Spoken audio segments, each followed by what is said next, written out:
Jadi sekitar semingguan yang lalu gue ada lihat artikel mengenai gamer Jepang yang bingung karena game Honkai Star Rail kok bisa sukses itu turn based ya kan, bisa sukses di global, kok game Jepang nggak sesukses itu ya.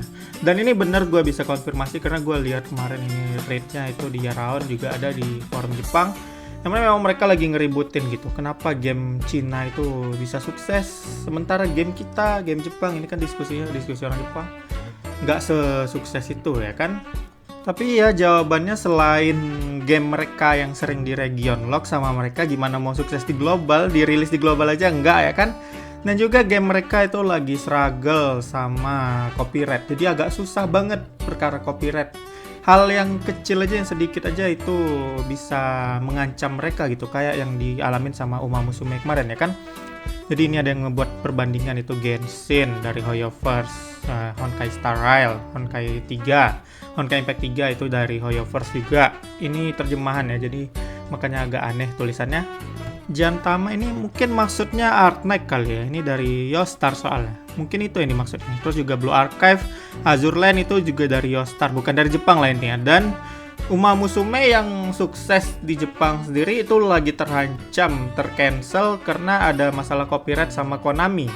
Jadi memang satu-satunya harapan mereka Uma Musume lagi gawat juga ya kan, karena dituntut sama Konami. Padahal Uma Musume ini gue masih ingat pernah bersaing sama Genshin ya, dan menang di atas Genshin dia di Jepang kepopulerannya waktu itu.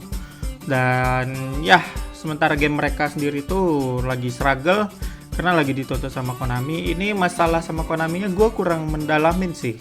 Cuman ada katanya wawancara sama mantan staff Konami.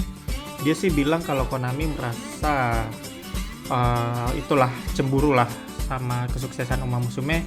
Dan ya mereka pun beralaskan ada mekanik Uma Musume yang copy mereka, dan mereka pun melayangkan lawsuit lah terhadap hal itu. Padahal pihak dev Uma Musume-nya bilang kalau mereka sama Konami itu udah menjalin kerjasama yang baik ya selama ini. Tiba-tiba aja dituntut, mereka juga heran gitu. Dan mereka pun lagi saat ini mencoba mungkin mediasi sama pihak Konami ya. Kenapa kok sampai nuntut-nuntut seperti itu, ini pihak Cygames-nya. Jadi ya itulah dia. Sementara game-game Cina lagi naik, lagi meroket, lagi terbang setinggi-tingginya ya kan. Sementara game Jepang punya struggle mereka sendiri dan bahkan terancam ditutup gitu. Ya gue rasa itu perkara tadi nggak akan sampai menutup gamenya sih. Paling nanti diselesaikan baik-baik sama mereka. Tapi intinya tetap ada struggle yang mereka hadapin ya kan. Dan ya sepertinya industri game Jepang itu lagi kurang baik-baik saja ya. Bahkan gamer-gamernya heran kenapa game mereka kalah sama yang dari luar ya. Kalau itu mungkin kita sebagai orang luar bisa ngelihat kenapa mereka nge-region lock, itu salah satu yang utama ya kan. Mereka mengharap sukses di global tapi mereka nggak menyebarkannya gitu. Dan ironinya lagi itu game-game Cina tadi makai Seiyu atau VA bahasa Jepang juga ya. Banyak makai Seiyu dari Jepang. Dan bahkan orang pun ngegacha gamenya karena memang karakter dari Seiyu-nya juga, kayak Jing Yuan kemarin yang dari Honkai Star Rail karena dia VA-nya sama dengan Jotaro ya kan. Banyak orang yang pengen gacha dia. Atau yang dulu aja itu Hutao dari Genshin, orang banyak suka, tambah suka lagi karena Rie Takahashi. Dan ya bahkan yang jadi salah satu daya tarik mereka itu VA Jepangnya lah gitu.